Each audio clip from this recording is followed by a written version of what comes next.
Okay.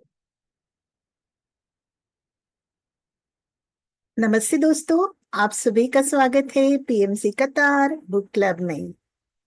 हम अब mind power अपने अनंत मन को जानो सेठ विज्ञान बाय श्री वीवी रमना जी इस किताब का अध्ययन कर रहे हैं। अब हम अगले सेशन में बढ़ते हैं, जिसका नाम है बहुआयामी आत्मा, यानी मल्टी डायमेंशनल सोल।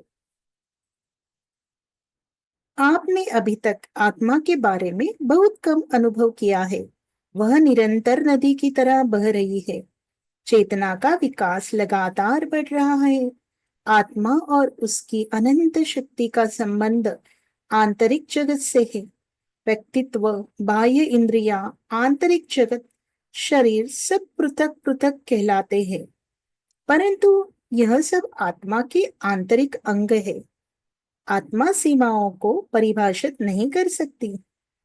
आपके मनोवैज्ञानिक आत्मा की कई परिभाषाएं देते हैं। अहंकार, चेतन मन, अवचेतन मन, उनकी सोच को आत्मा का अनंत विस्तार उपलब्ध नहीं है। एक बार जब आप आत्मा के बारे में जान लेते हैं, तो आप भौतिक वास्तविकता, विचार की शक्ति, चेतना के विकास को बेहतर ढंग से समझ सकते हैं। चेतना गुणवत्ता की दुनिया में बदल जाती है। आपकी भूमि उन आयाम में से एक है। आपकी शब्दावली से इसे त्रिआयामी दुनिया कहा जाता है। चेतना भौतिक पदार्थ की प्रकृति है, जो उसके ऊर्जा स्तर और आवृत्ति के आधार पर होती है। सामग्री, आकारिकी, मटेरियल मॉर्फोलॉजी एक तरह से होती है। जब आवृत्ति स्तर अधिक होता है और दूसरे तरीके से होती है जब आवृत्ति स्तर कम होता है। उदाहरण के लिए, जब आपके घर में सीलिंग फैन आराम पर होता है, तो आपकी आंख को तीन पंख दिखाई देते हैं।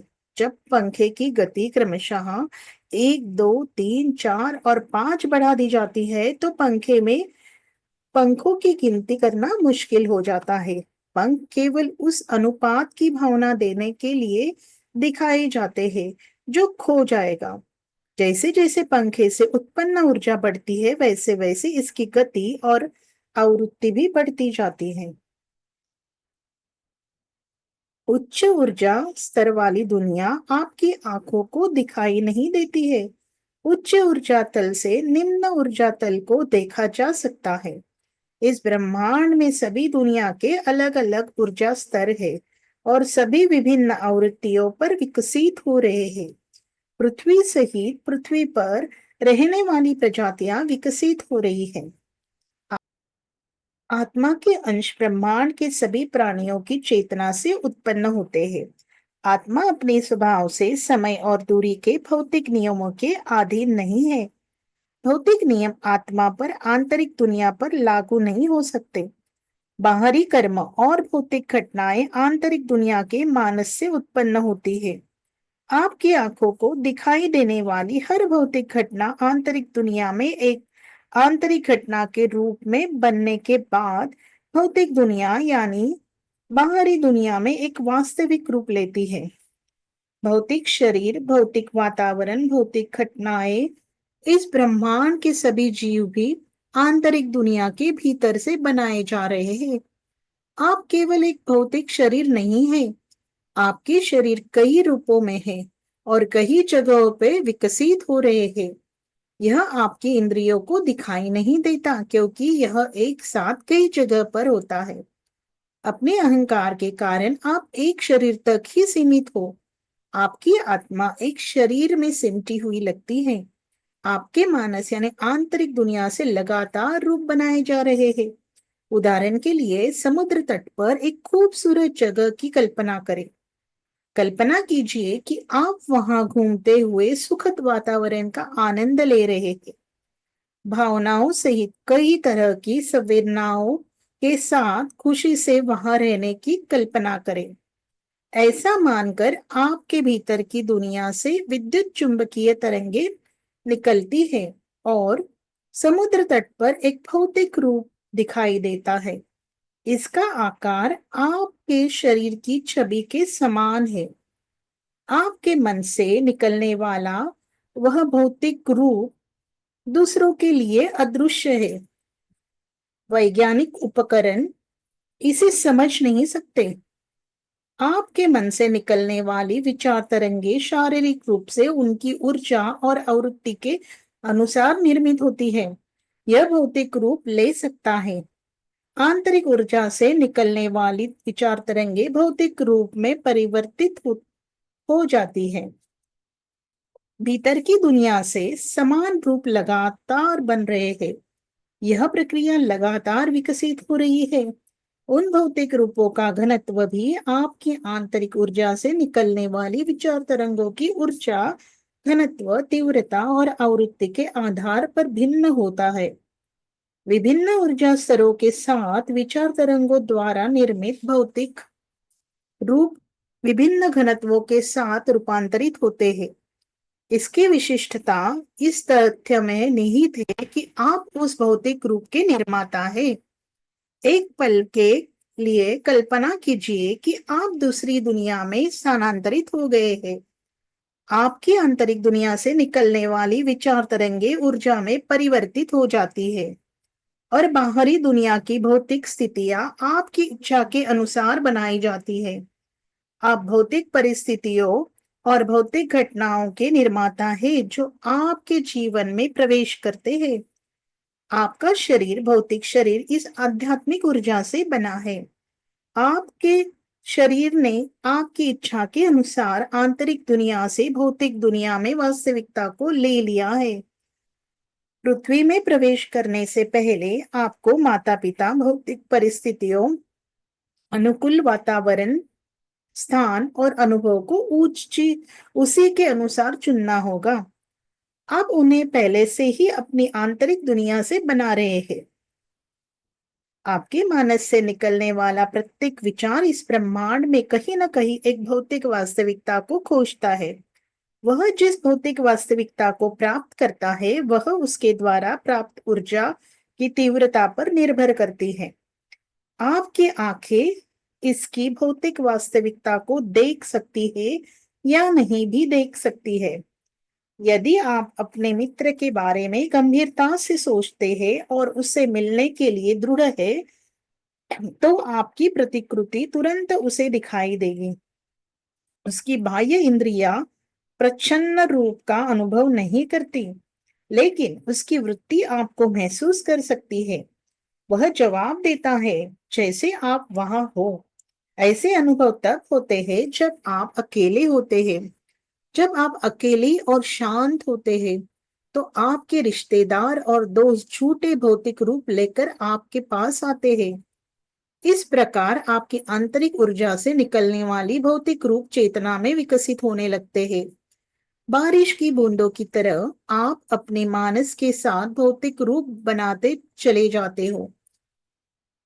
वह आपसे अलग होने के बाद अपने आप विकसित होने लगते हैं।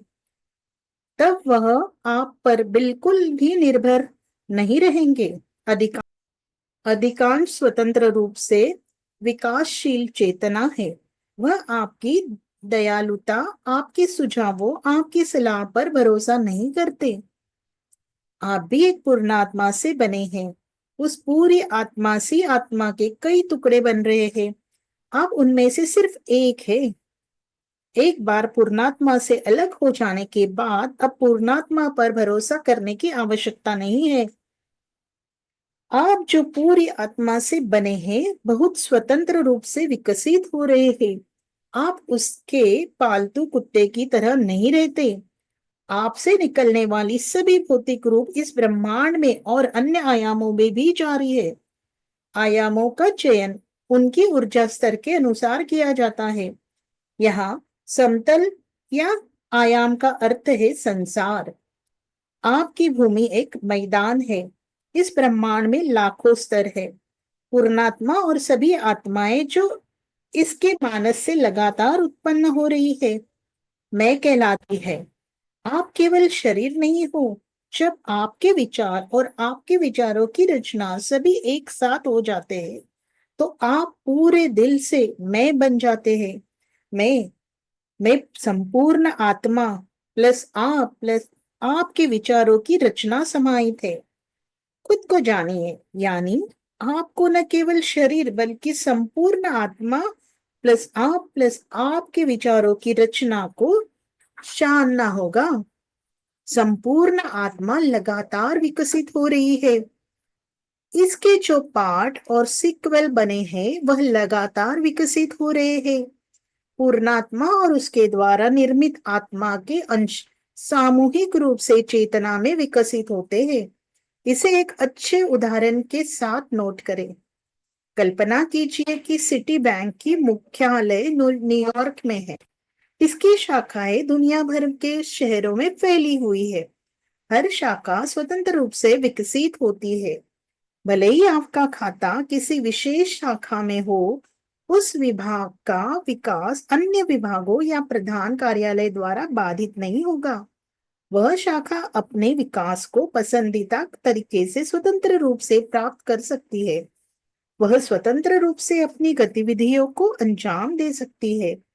दुनिया भर के सभी शहरों में सभी शाखाएं इंटरनेट के माध्यम से जुड़ी हुई है। मुख्यालय में जाल बिछा हुआ है। एक शाखा से एकत्र की गई नकदी को दुनिया की किसी भी शाखा में निकाला जा सकता है। सभी शाखाएं आपस में जुड़ी हुई है। शाखा का विकास प्रधान कार्यालय और अन्य विभागों द्वारा साझा किया जाता है। यदि एक शाखा का विकास कम हो रहा है, तो प्रधान कार्यालय और अन्य शाखाएं इसका समर्थन करेगी। सभी शाखाओं को प्रधान कार्यालय से एक शाखा में जमा नकद विवरण की जानकारी मिलेगी। सभी शाखाएं मुख्यालय से बनाई गई है। एक शाखा का विकास प्रधान कार्यालय द्वारा नियंत्रित नहीं होता है। अन्य शाखाएं भी इसके विकास को नियंत्रित नहीं करती है। मुख्यालय और सभी शाखाओं के बीच आपसी सहयोग रहता है। एक दूसरे का समर्थन से विस्तार करते हैं। जैसे इस उदाहरण में है, उसी तरह पूरी आत्मा आत्मा या उच्चतर आत्मा के ऊपर और उसकी आत्मिक संस्थाएं सामूहिक रूप से विकसित हो रही है। यदि मुख्यालय ही संपूर्ण आत्मा है, तो उसकी सभी शाखाओं को तत्व समझे। चेतना के माध्यम से चेतना और पूरी आत्मा के बीच एक अंतर संबंध है। आत्मा का गतिशील विकास पूरी आत्मा पर अन्य तत्वों पर लागू होता है। आध्यात्मिक चेतना का विस्तार सभी पहलुओं का विस्तार करता है। आत्म चेतना का विकास समग्र आत्म चेतना का विकास बन जाता है। संपूर्ण आत्मा और उसके तत्व एक सतत धारा की तरह निरंतर विकसित हो रहे हैं। सभी इसके विकास, विस्तार और गतिशील विकास को साझा करते हैं। पूरी आत्मा और उसके सभी तत्व एक साथ विकसित हो रहे हैं। एक का ज्ञान संपूर्ण आत्मा के साथ और अन्य तत्वों से प्रभाव पर हावी होता है और संपूर्ण के साथ हस्तक्षेप नहीं करता है, जो स्वतंत्र रूप से विकसित हो रहे हैं। जब आत्मा ज्ञान का विस्तार करती है, तो वह उस ज्ञान को संपूर्ण आत्मा और अन्य तत्वों तक फैलाती है। अन्य तत्व स्वतंत्र रूप से संपूर्ण आत्मा का ज्ञान प्राप्त कर सकते हैं।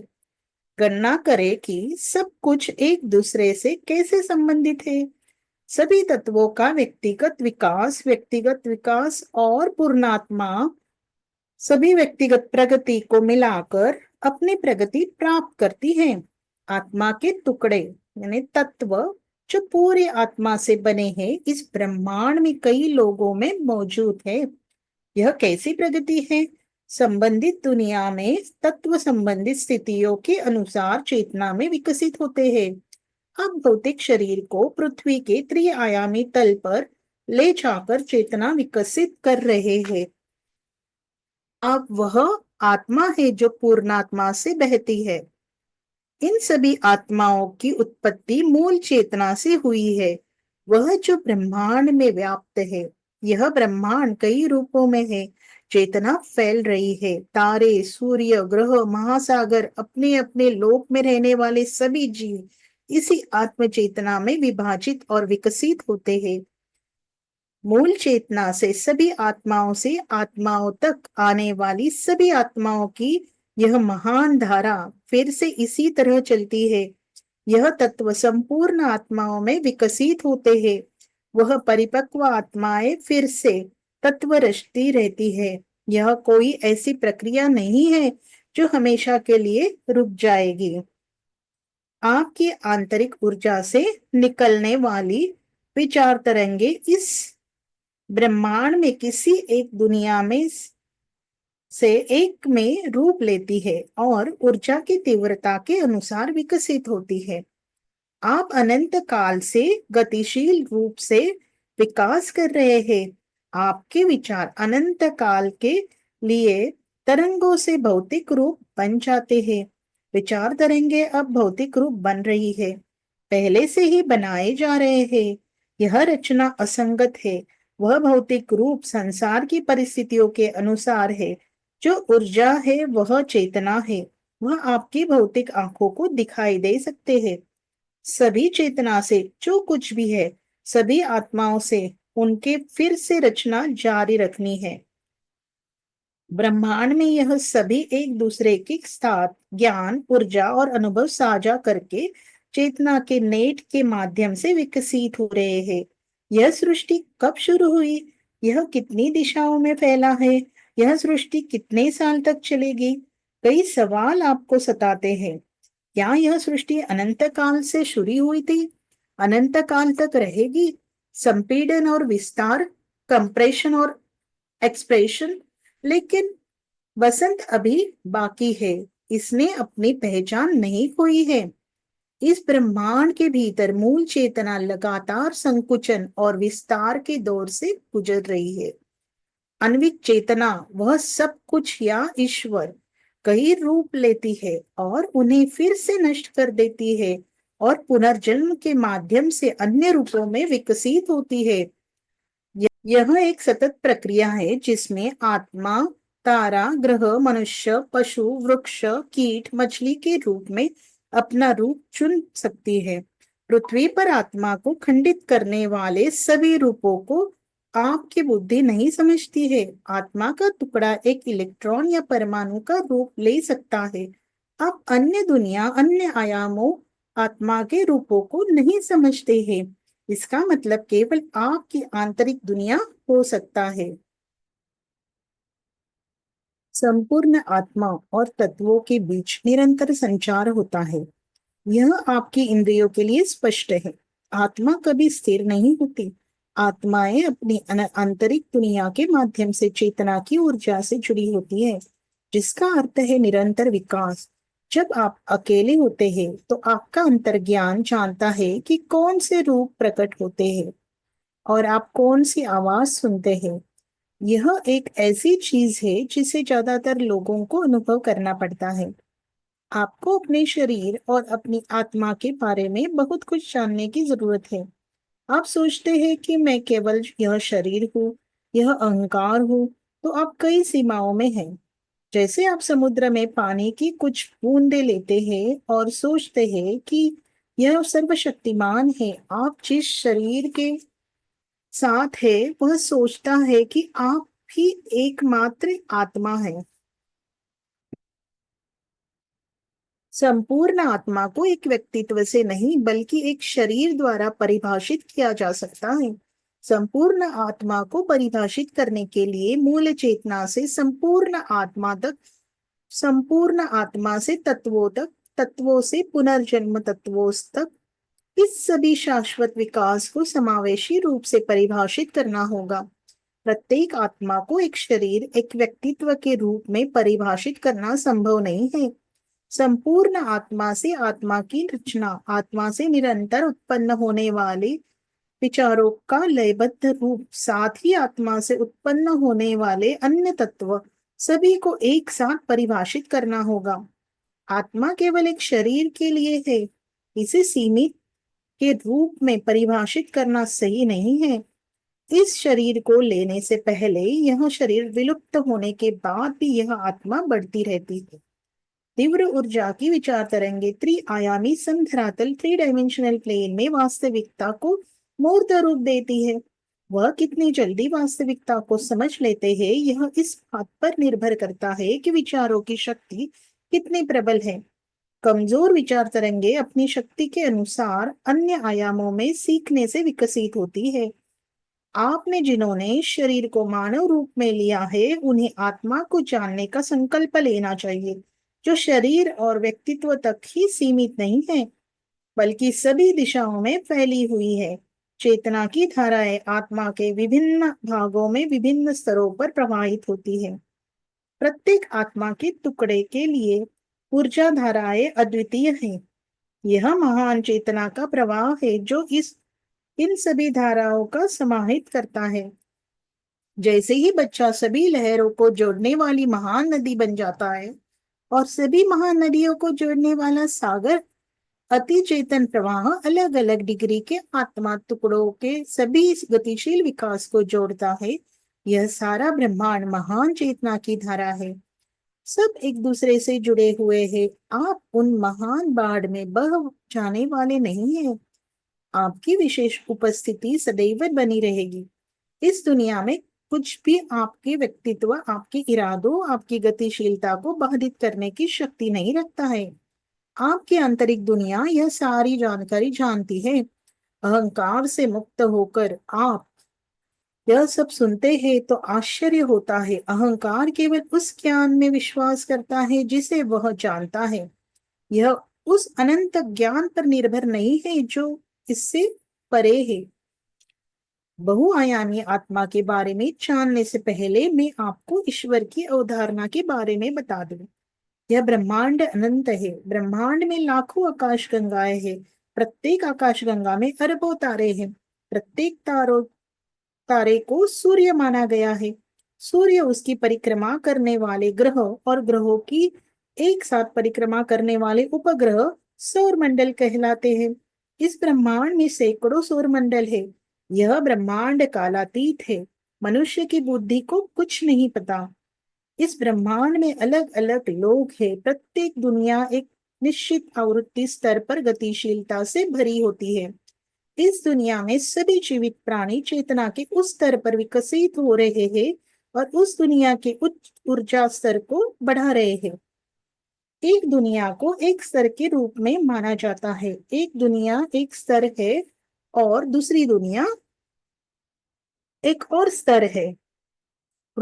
पृथ्वी ग्रह पर कई स्तर है। इसका मतलब है कि पृथ्वी पर कई ऊर्जा के विभिन्न स्तर है। पृथ्वी पर विभिन्न बहुआयामी संसार चल रहे हैं। वह उच्च आवृत्ति वाली दुनिया है। वह दुनिया आपकी आंखों के लिए अदृश्य है। इस ब्रह्मांड में कहीं भी खाली जगह नहीं है। संपूर्ण ब्रह्मांड गतिकी से आच्छादित है। जैसे हवा में परमाणु आपकी आंखों को दिखाई देते हैं, वैसे ही इस ब्रह्मांड की गतिशीलता आपकी आंखों के लिए अदृश्य है। पृथ्वी पर विभिन्न आवृत्तियों और ऊर्जा स्तर वाले संसार है। लोहा एक ऐसा द्रव है जो उच्च तापमान पर गर्म करने पर द्रवित हो जाता है। जब किसी द्रव को उच्च ताप पर गर्म किया जाता है तो वह गैसीय पदार्थ में बदल जाता है। धातुएं ठोस अवस्था से द्रव अवस्था में, द्रव अवस्था से गैसीय अवस्था में बदलती है। इसका मतलब है कि एक ही सामग्री विभिन्न अवस्था में मौजूद हो सकती है। ठोस अवस्था निम्न आवृत्ति ऊर्जा स्तर पर होती है। तरल अवस्था उच्च आवृत्ति ऊर्जा स्तर पर होती है और गैसीय अवस्था उच्च आवृत्ति ऊर्जा स्तर पर होती है। ठोस अवस्था, द्रव अवस्था और वायु अवस्था में घनत्व भिन्न होता है। ब्रह्मांड में दुनिया, ग्रह और सौर मंडल भी अलग है। मास्टर्स, आज के दिन इतना ही। कल फिर मिलेंगे बहुआयामी आत्मा में। धन्यवाद।